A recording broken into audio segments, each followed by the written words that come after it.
দুইটা দলকে আল্লাহ পাক জাহান্নামের আগুন থেকে মুক্তিপ্রাপ্ত ঘোষণা দিয়েছেন। একটা দল ঈসা ইবনে মারিয়ামের সাথে যুদ্ধ করবে, আর একটা দল গাজওয়াতুল হিন্দে শরীক হবে। সুবহানাল্লাহ। শুধু এইটাই না, রাসূল সাল্লাল্লাহু আলাইহি ওয়াসাল্লাম বলেছেন শেষ জামানায় আমার উম্মতের যেই দলটা গাজওয়াতুল হিন্দে হিন্দুত্ববাদীদের বিরুদ্ধে যুদ্ধ করবে, সেই দলটা বিজয়ী হবে, দিল্লির ক্ষমতার মসনদে কালেমার পতাকা উড়াবে, দিল্লির বড় বড় হিন্দুত্ববাদী তাগুতি ব্রাহ্মণ্যবাদী নেতাদেরকে কল্লায় ধরে টেনে হিচড়ে বাইতুল মাকদিসের দিকে নিয়ে যাবে, যেখানে ঈসা আলাইহিস সালাম অপেক্ষা করবে। সুবহানাল্লাহ।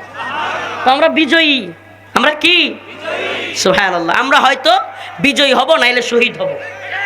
কথা বলেন না, আমরা হয়তো বিজয়ী হব, নাইলে কথা বুঝতেছেন?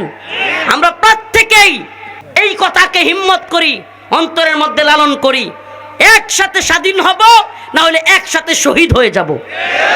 কিন্তু গোলামি করব, হয়তো একসাথে স্বাধীন হব, নাইলে একসাথে শহীদ হয়ে যাব, কিন্তু গোলামি করব। সুবহানাল্লাহ।